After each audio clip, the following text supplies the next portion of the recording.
今天谈的题目是港台欧美人士最喜欢谈的自由民主。这个题目不需要我来多讲，我举3个我最佩服的人，他们的观点就是我的观点。首先是我最佩服的中国人李大师。台湾还在坚持一样东西，是香港现在已经没有的，就是至少主权还有自由民主啊。没有错，可香港总是错路，因为在香港9·7大选的时候，英国的外相的 Cook，他发表谈话，他说英国人后悔没有给香港民主，只给香港法治，给香港制度，给香港自由，没有给香港民主。所以英国撤退以后，香港人向共产党要民主，共产党会给你吗？当然不会给你。所以香港人现在最大的说不过去，就是说你要民主，为什么英国统治你150年你不要？现在万恶的共产党来了，你要民主，你不找死吗？他说不过去，道理上说不过去，道德上说不过去。所以台湾民主跟经济必须要选一个啊。过去讲的是不要民主啊，因为台湾我们认为民主，像我这样整天号召自由民主的人，我不看好民主，我看好自由，自由真的，可民主是假的。民主什么？民主我是换肩膀，这个肩膀扛国民党啊，先换成民进党，老百姓选的是换肩膀、换肩的自由，这算什么民主啊？都是假的。好比说你的言论自由，我们过去以为我写了100多本书，96本被国民党抓进，我是台湾言论自由功臣啊。可是我们当然以为国民党垮了，言论自由归我们了，没有，国民党垮了以后，言论自由归财团了。对，有人在抗争啊，彭文正啊，李云也抗争啊，那也是抗争啊。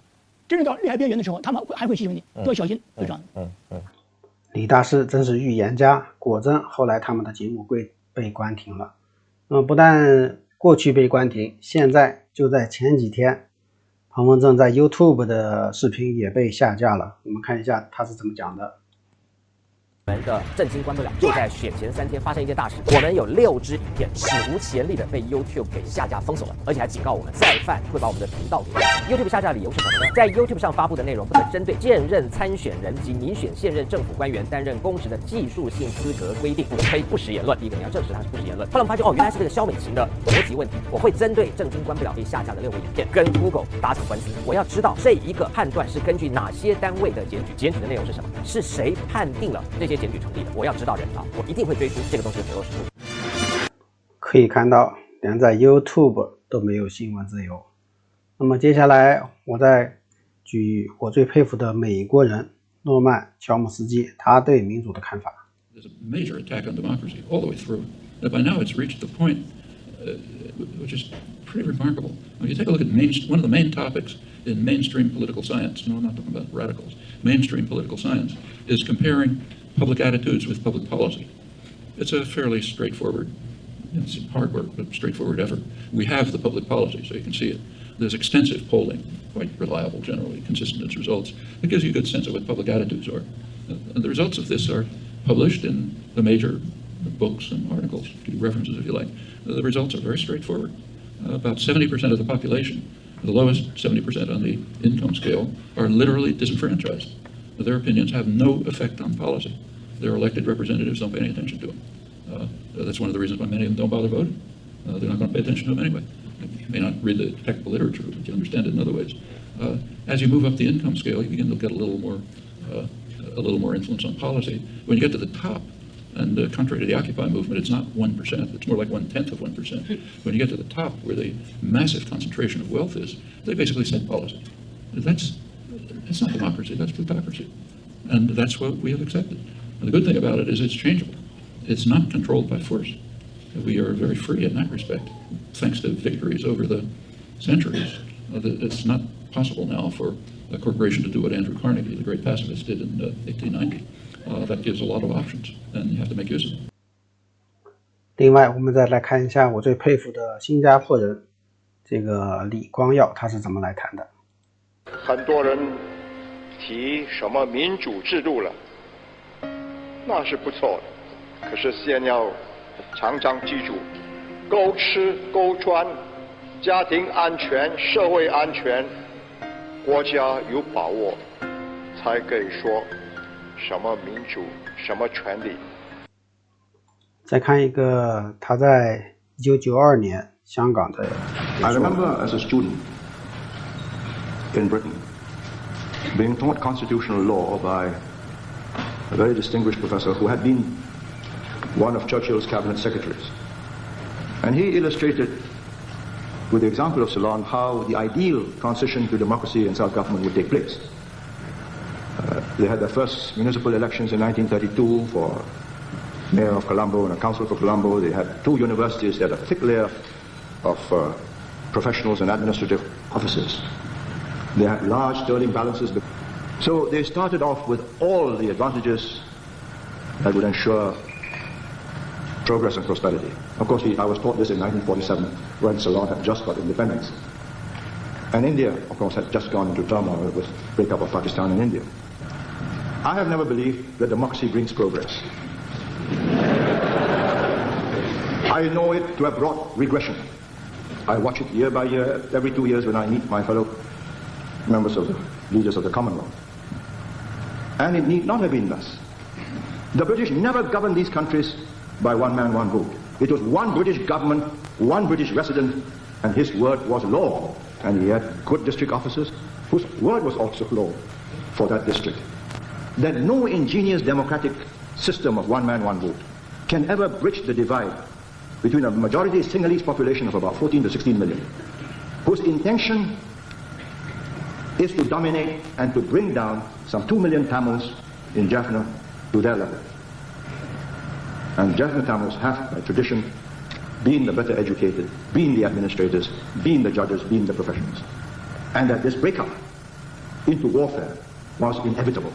Regardless of the present missionary zeal of the Americans of democracy and human rights, which has broken up the Soviet Union, it would be misguided to believe that what has worked in very special circumstances amongst European societies, and what is barely working in Korea and Taiwan, is universally valid. How to establish good government? Good government means a government that considers itself a trustee of the people, whether you're king, chief, or whatever. Not somebody in temporary charge and insecure, and therefore out to settle an annuity and a nest egg for yourself, which is what has happened in so many countries. So if you ask me what my thoughts on decolonization are, I think they're grim, because Western political scientists have not lived in these societies, have not understood that what is required is economic progress, development, and the final blossoming of a large educated middle class, which alone can sustain a democracy. When you have 60 to 70% of your population educated, knowing what will work and what will not work, then one man, one vote makes sense. 这个李光耀的理论我也完全赞同。再来看一下，这个是小罗伯特·弗朗西斯·肯尼迪，那么他是那个被刺的肯尼迪的侄子，那么他现在正在以独立人士的身份参加美国2024年的总统选举。我们看一下他对新闻是怎么讲的。For most of its life, the CIA was banned from propagandizing Americans. But we learned that they were doing it anyway. So in 1973, during the Church Committee hearings, we learned that the CIA had a program called Operation Mockingbird, where they had at least 400 members, leading members of the United States Press Corps, from the New York Times, the Washington Post, ABC, CBS, NBC, etc., who were secretly working for the agency and steering news coverage to support CIA priorities. And they agreed at that time to disband Operation Mockingbird in 73. But there's indications they didn't do that. And the CIA today is the biggest funder of journalism around the world. The biggest funder is through USAID. The United States funds journalism in almost every country in the world. You know, it owns newspapers. It has journalists on thousands and thousands of journalists on its payroll. They're not supposed to be doing that in the United States. But, in 2016, President Obama changed the law to make it legal now for the CIA to propagandize Americans. And I think, we can't look at the Ukraine war and how that was, how the narrative has been formed in the minds of Americans and say that the CIA had nothing to do with that. What is the mechanism by which the CIA influenced? 可以看到，他提到中央情报局控制了世界的舆论。那么我们最后再来看一下另外一个统计数据。The US isn't a democracy, it's a plutocracy. And most Americans agree. Today, we're talking about so-called liberal democracy. Let's start with the definition. Democracy comes from this ancient Greek word, and translates to either rule by the people or rule of the people. This definition is a little bit vague, so for centuries, various thinkers have come in with slightly different wordings for the same idea. For example, you might be familiar with Lincoln's slightly expanded definition, government of the people, by the people, and for the people. But there is truly a huge variety of definitions of democracy, all with their own unique prefixes and caveats. Ultimately, most definitions of democracy, whether they're trying to be universal or sketching out a more precise set of political institutions, are an attempt to realize the sovereignty of the largest group of people possible for any given society. Democracy is an attempt to give people the ability to decide what their lives and their society should look like, in contrast to a monarchy or a plutocracy, where one or just a few individuals would wield this power. Like any political concept, though, things get complicated when you move from the page to the real world. As with freedom, democracy can't be absolute. A democratic population can't abdicate its own power indefinitely, for example. Otherwise, it would be robbing its future citizens of democratic power. It can't remove decision power from any of its citizens in general, nor can it allow its citizens to remove each other's democratic power. It all gets a bit challenging when upholding one of these ideas conflicts with one of the others, in much the same way that freedom extends only so far as it does not infringe upon the freedom of others, and protecting that can mean limiting freedom in one way to reinforce it in another. The idea behind democracy is that it keeps this sort of stuff in check by ensuring power stays relatively evenly distributed between people. As a result, the decisions made in a democratic society should be reflective of the needs and wants of the population, and should generally be the product of that society's deliberation. But now let's look at the United States.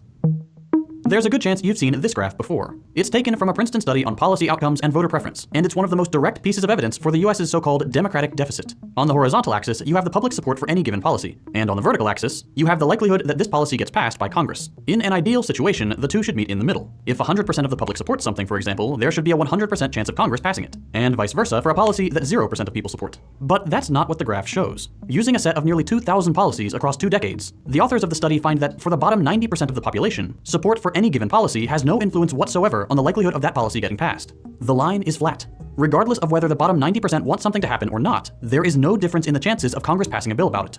But that's not true for everyone. For the top 10%, their support, or lack thereof, is critical. Congress more or less follows the interest of this wealthier group much more consistently, with the line for the top 10% of society looking a lot closer to the ideal scenario. When our country's economic elites don't want something to happen, it doesn't. And when they do, they have much better odds than the majority of the population. It's as simple as that.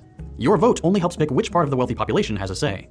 So far, this isn't all that surprising. Like we saw in that bar graph earlier, most Americans have gotten accustomed to the idea that the government doesn't represent the interests of the majority, nor does it adequately cater to the needs of various disenfranchised groups. People know who benefits from the way our government acts, hence why the slogan, "Get money out of politics," has strong support on both the left and the right alike. And while this is good, what's typically missing from the slogan is a clear understanding of exactly why the US has this bias. Getting money out of politics is great, but the US's democracy problem has a much more fundamental core. What is missing for democracy in this country isn't a few campaign finance reforms, or some guy coming in and draining the swamp, nor do we need less government. The problem is far more structural than could be fixed by any of these ideas. No, the US will never be democratic so long as it's based on the existing constitution and sticks with a capitalist economy. What 可以看到90%的人民赞同的很少会通过，但是10%的财阀所赞同的却大部分都通过。可见什么民主？完全是财阀有钱人的民主。今天讲到这里。